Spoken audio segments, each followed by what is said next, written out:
In this module, we'll be talking all about how to support a survivor, so how to support someone who's experienced power-based violence.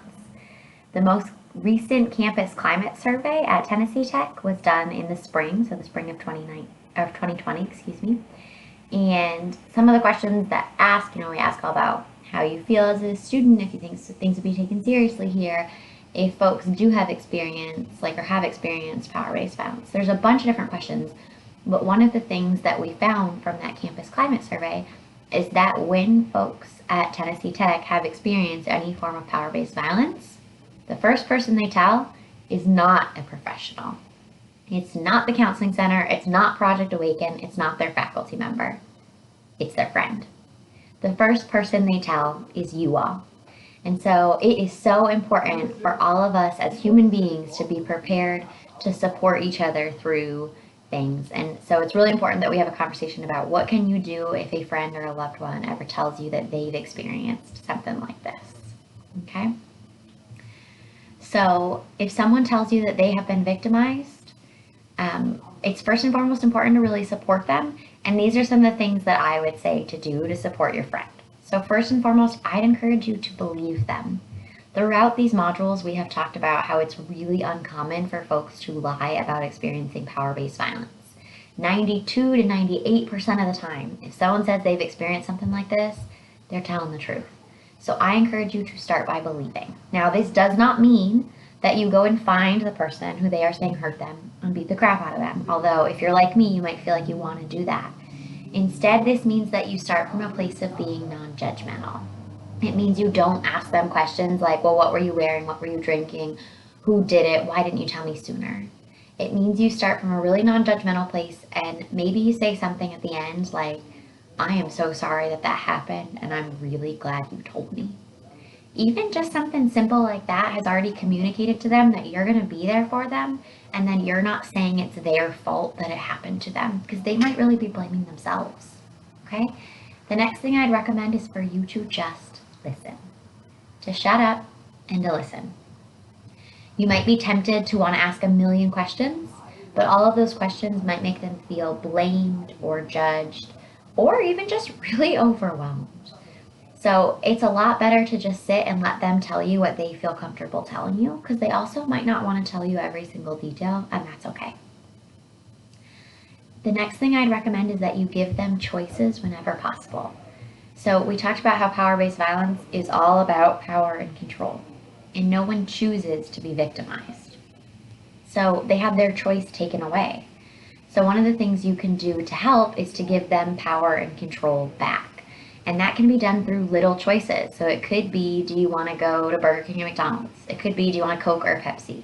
Even though Pepsi is garbage in my opinion, right? I'm still going to offer them options because it helps them know that they are in control of what's going to happen moving forward. Giving choices can also mean that those big choices, like, hey, I'm wondering if you want to get medical attention. I'm wondering if you want to report this experience. I'm wondering if you want to seek counseling. And really, it's important that you let them know all these different options they have, because they might be so overwhelmed, they might not even realize all the different things that the options they have to report it or to get healing help or seek services. And so it can be helpful for you to give them all of their options, but then let them choose. Don't force them to do anything. Although it might be tempting to say, come on, we're going to your RA, you have to report this right now. That you might be forcing them to do something and taking even more power and control away from them. So I'd recommend that you let them have all the control and decide who they tell and how they seek help. So this also means that you respect their privacy. They chose to tell you, so I would encourage you not to go tell everyone everything, because tech's not that big of a school. Rumors will spread fast. And so it's important that if they trusted you with this information, that you keep that information private and just support them. And then the last thing I'd recommend is that you connect them to resources. I cannot make you a trained counselor in a 5-minute module. So it's really important that you set yourself up as, I'm going to be your friend who supports you through this, but let me connect you to professionals who can help you more. So some really great resources you can connect them to. I'm biased, but Project Awaken's a good one. We're not like a long-term care spot, but we're a good starting place that can connect them to others. Genesis House, which is our local domestic violence and sexual violence agency, might be a good resource. Similar to the Family Justice Center is a resource in Cookville that would be a great one. Really, for any and everything, I always recommend our TTU Counseling Center. We have some great staff there, and they are in the UC, so it's right on campus.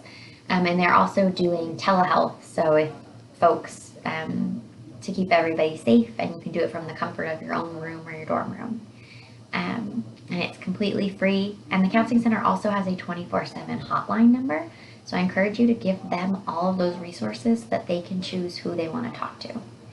On the resources tab on our iLearn shell, there's a whole page of more resources specialized to power-based violence, and really then other things too, like there's even some tutoring help on there. So it's a great thing to download so that you could share it with a friend if they ever needed it. So for this module, you also need to check out Dr. Brene Brown's video on the difference between empathy and sympathy. It's a great quick little cartoon video that really demonstrates how it's so important for us to give empathetic responses to survivors. Because if they chose to tell you, studies show that if that first disclosure does not go well, they might never tell anyone else again. So the stakes are really high for us to be there to support our friends and family and fellow humans so that we can support the survivors we already have, and as we'll talk about in future videos, go on to stop violence from happening in the first place.